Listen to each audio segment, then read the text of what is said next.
4 राज्यों में बीजेपी के नए प्रदेश अध्यक्ष का ऐलान किया गया है। हर्ष मल्होत्रा चुने गए दिल्ली बीजेपी के प्रदेश अध्यक्ष। तो ये बड़ी जानकारी सामने आ रही है, जहां हर्ष मल्होत्रा अब दिल्ली बीजेपी के प्रदेश अध्यक्ष चुने गए हैं। केवल सिंह ढिल्लों बने पंजाब बीजेपी के प्रदेश अध्यक्ष। और हरियाणा की बात करें तो यहां भी अर्चना गुप्ता को जिम्मेदारी दी गई। त्रिपुरा बीजेपी के प्रदेश अध्यक्ष बने अभिषेक देवराय।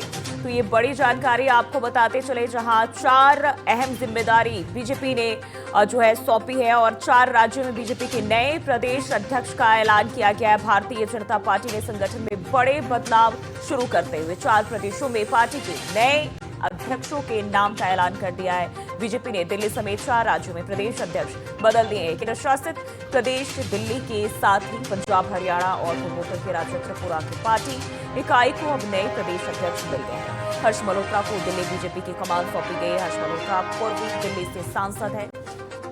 हर्ष मल्होत्रा केंद्रीय मंत्रिमंडल में भी शामिल है और उनके पास सड़क परिवहन मंत्रालय में राज्य मंत्री की जो है जिम्मेदारी। और वहीं बात करें तो वीरेंद्र सचदेवा की अब जगह लेने जा रहे हैं। और इसी के साथ पंजाब में अगले साल विधानसभा चुनाव होने वाले हैं और पंजाब चुनाव में 1 साल से भी कम वक्त बचा है और पार्टी ने सुनील जाखड़ की जगह नए नेता को पार्टी के संगठन की कमान सौंप दी है। केवल बात करें तो केवल सिंह ढिल्लों पंजाब बीजेपी के नए अध्यक्ष होंगे, तो वहीं अर्चना गुप्ता को भाजपा ने हरियाणा का प्रदेश अध्यक्ष नियुक्त किया है और अभिषेक देवराय को त्रिपुरा का प्रदेश अध्यक्ष नियुक्त किया गया है।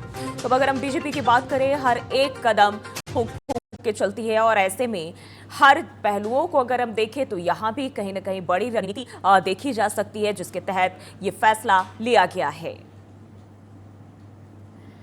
और हमारे साथ ज्यादा जानकारी के साथ टीएनपी न्यूज के consulting editor Govind Thakur phone line पर हमारे साथ जुड़ चुके हैं। सर देखिए, जिस तरीके से देखिए बीजेपी हमेशा अपनी रणनीतियों के लिए जानी जाती है और अब एक बार फिर 4 प्रदेशों में जो प्रदेश अध्यक्ष है उन्हें बदला गया है। कौन सी रणनीति रही होगी, किस रणनीति के तहत ये बदलाव किए गए हैं? क्योंकि बीजेपी हमेशा कहती है हम सालों भर वोटिंग मोड में रहते हैं, काम करते रहते हैं। अब ये जो बदलाव देखे जा रहे हैं, क्या लगता है आपको किस रणनीति के तहत किया गया है? देखिए, जो 4 राज्यों के जो अध्यक्ष बदले गए हैं उसमें सबसे बड़ी बात यह है कि ये बात आपने सही बात कही है कि बीजेपी कोई भी कदम उठाती है तो खुद को उठाती है और उसके पीछे एक नहीं कई और कारण होते हैं। सबसे पहले मैं पंजाब की बात करते हैं तो वहाँ पर जिस तरह से ढिल्लों साहब को जो अध्यक्ष बनाया गया है और उससे ये साफ होता है कि सुनील जाखड़ जो कांग्रेस के पहले अध्यक्ष हुआ करते थे पंजाब के, उन्होंने पार्टी से हर कांग्रेस पार्टी छोड़कर यहाँ पर बीजेपी ज्वाइन किया था और उन्हें बीजेपी ने अपना अध्यक्ष बना दिया था, जो अमरिंदर सिंह के साथ आए थे। लेकिन काफी समय हो गए हैं, पिछले चुनाव भी उन्होंने लोकसभा की लड़ी थी इनके नेतृत्व में, लेकिन बीजेपी को वहाँ कोई सफलता हासिल नहीं हुई और अमरिंदर सिंह भी चुनाव हार गए थे और सुनील जाखड़ की भी यही स्थिति थी। तो ऐसे में अब बीजेपी को लगता है कि वहाँ पर हमारे जो कोर वोटर हैं उनके बीच से ही हमें जो अध्यक्ष पद लाना चाहिए और नेतृत्व उनको देना चाहिए। तो अगले साल चुनाव पंजाब में होने वाले हैं, तो उन्होंने जो सिख समुदाय से ही ढिल्लों को केवल सिंह ढिल्लों को उन्होंने आगे किया है और उनके नेतृत्व में चुनाव लड़ने की बात अब होगी निश्चित तौर पे। और जो अलग से पार्टी टाइटल उनका विश्वास अब कम दिखाई। ठीक है सर, मैं आपको यहाँ रोकना चाहूंगी, फिलहाल रुक कर लेते हैं। हमारे साथ अर्चना गुप्ता भी जो है अपना संबोधन दे रही है, वो क्या कुछ कह रही है ये भी सुनाते हैं। मुंह तोड़ जवाब आप लोगों ने टीएमसी का जो बंगाल में हश्र हुआ है वो देख भी लिया, लेकिन बाकी की भी आधी आबादी आने वाले चुनावों में भूली नहीं है कि हमारी पीठ में छुरा घोंपने का काम किया। आने वाले समय में आप देखिए कि किस तरीके से भारत की आधी आबादी आज हमारे चाहे देश के प्रधानमंत्री हो, चाहे हरियाणा के मुख्यमंत्री हो, भारतीय जनता पार्टी के साथ ये आधी आबादी आपको खड़ी मिलेगी।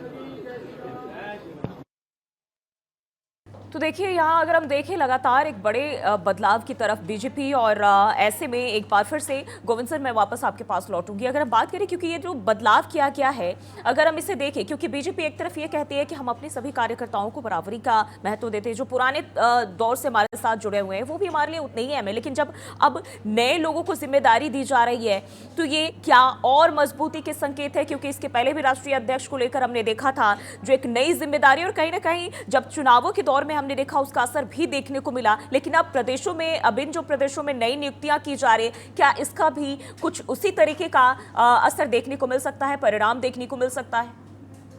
जी हाँ, जरूर। देखिए, जिस तरह से अर्चना गुप्ता को आपने देखा, सुना भी हम लोगों ने कि उन्होंने आधी आबादी यानी महिलाओं के सशक्तिकरण को लेकर उन्होंने अपनी बात जो कही है, तो यह निश्चित है कि जो बीजेपी के जो हरियाणा में जो बदलाव हुए हैं, उनको इस तरीके से आप देख सकते हैं, क्योंकि मैसेज देने की कोशिश की जा रही है कि जो महिला हैं उसे अध्यक्ष बनाकर वो आगे बढ़ा रहे हैं। इससे पहले खासकर जो बीजेपी के अध्यक्ष पद की कोई भी रेस होती थी जिसमें महिलाओं को आगे नहीं किया जाता था।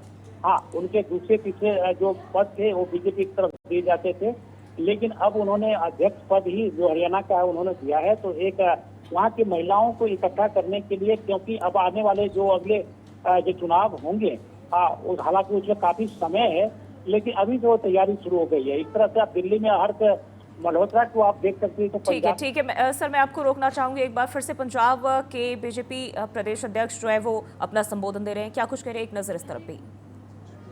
उसको दोबारा नंबर 1 बनाना है। हमारा ये ट्रैक रिकॉर्ड है। हमारे माननीय नरेंद्र मोदी जी ने ये कहा कि विकसित भारत, जैसे भारत में तरक्की हो रही है उसी तरीके से पंजाब में भी तरक्की होनी चाहिए। तो पंजाब को नंबर 1 होता था, अब 19वें नंबर पे चला गया। उत्तर प्रदेश लगा लो, हमारा जो साथ वाला सूबा है हरियाणा लगा लो, तो किसानों के लिए हरियाणा में 21 फसलों पे मिल रही है MSP, हम भी देंगे। अब 2 फसलों पे मिलती है, कणक और चोने में, उस दोनों में मिल रही है। हम दोनों में कणक और जोने में मिल रही है, हम 21 के और देंगे। हम किसानों के लिए, नौजवानों के लिए रोजगार पैदा करेंगे और पंजाब की खुशहाली के लिए मैं एक बात कहना चाहता हूँ, पंजाब थका है पर टूटा नहीं। पंजाब में भाईचारक सभ्याचार एक है। महाराजा रंजीत सिंह की तरह सरकारे खालसा सबको एक निगाह से देखा जाएगा। ये भारतीय जनता पार्टी का पहला असूल है। जात पात से ऊपर उठकर सबका मान इज्जत करेंगे, हम सबको साथ लेकर चलेंगे और अगली सरकार जो होगी पंजाब में भारतीय जनता पार्टी। अक्सर एक आ जाता है कि जो चेहरा अगर किया जाता है बीजेपी की तरफ से, तो पहली बार अगर कहते हैं सिख चेहरे को दिया गया है, इसको लेकर भी आगे रहेगा कि देखो, मैं आपको बात समझ गया। बात ये है, जो पंजाब है गुरु पीरां पैगंबरां दी धरती है। ਇੱਥੇ जात पात का कोई है ही नहीं, ਇੱਥੇ सब ਨੂੰ ਨਾਲ लेके चलिया जाता। सो सारे को साथ लेकर चला जाएगा। हम भारत में किसी जात पात के नहीं, हमारे पास हिंदू सिख सब भाइयों की तरह रहते हैं। कितना बुरा हाल हुआ पंजाब में, कैसे कितने पहले हुआ, पर कभी भी भाईचारक तौर में कभी कोई प्रॉब्लम नहीं। मुख्यमंत्री लिख कर दे रहे हैं कि 1 से 2 ज्यादा सीटें नहीं आएंगी बीजेपी की। वो किसके लिए लिख कर दे रहे हैं? वो आम आदमी पार्टी लिखना था उन्होंने। Thank you. ठीक है, वापस मैं गोविंद सर आपके पास आऊंगी। देखिए, अगर हम इस वक्त देखें, अब लगातार जो उत्साह है वो देखने को मिल रही है जिन्हें नई जिम्मेदारी दी गई। लेकिन अगर हम पंजाब की बात करते हैं, पंजाब में मुख्य रूप से कहीं ना कहीं आम आदमी पार्टी और कांग्रेस के बीच कड़ा मुकाबला हमेशा से देखने को मिला है। अब अगर हम बात करें, क्योंकि बीजेपी अपनी दावेदारी कर रही है, अभी भी जो है बीजेपी के प्रदेश अध्यक्ष वो कह रहे हैं कि भाई अब आगे आने वाले दिनों में सबका साथ सबके विकास की जो बात प्रधानमंत्री नरेंद्र मोदी करते हैं, इसी के तहत पंजाब में बीजेपी की सरकार बनेगी। लेकिन क्या वाकई में बीजेपी तीसरी बड़ी पार्टी पंजाब में बनती हुई दिखाई देगी?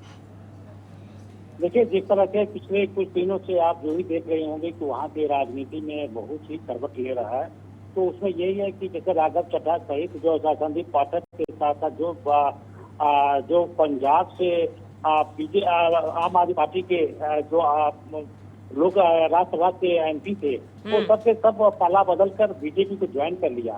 और इसमें एक कहावत ये कही गई कि अब वो उनके पंजाब को कड़ी मुकाबले के साथ उसको चुनाव लड़ा जाएगा और वहाँ पर अपनी सरकार बनाने के लिए आगे बढ़ेंगे। देखिए, मुकाबला तो निश्चित तौर पे जो अभी जमीनी जो हकीकत यही है कि आम आदमी पार्टी और कांग्रेस के बीच में फाइट है। लेकिन जिस तरह से बीजेपी वहाँ पर अपनी तैयारी कर रही है, तो ऐसे में अब एक तीसरे ताकत के तौर पर उभरने की कोशिश की रही है, क्योंकि उससे पहले बादल के साथ जो अकाली दल के साथ उनका संगठन था, पैक्ट बना हुआ था, और उसके बाद दोनों का अलग होने के बाद दोनों पार्टियां कमजोर हो गई थी। तो पहले अभी बीजेपी अपनी ताकत बढ़ाने के लिए अपनी एक नीति के तौर पे उन्होंने ये सारे के सारे ज्वाइनिंग करवाया है। इसके बाद जो केवल सिंह ढिल्लों को उन्होंने यहाँ का अध्यक्ष बनाया है। यानी कि जो सुनील जाखड़ थे वो कांग्रेस से आए हुए थे, और उनके नेतृत्व में जो चुनाव लड़के दिखाया गया था कोई चलिए। हासिल नहीं हुआ था। बहुत बहुत शुक्रिया सर तमाम जानकारी के लिए।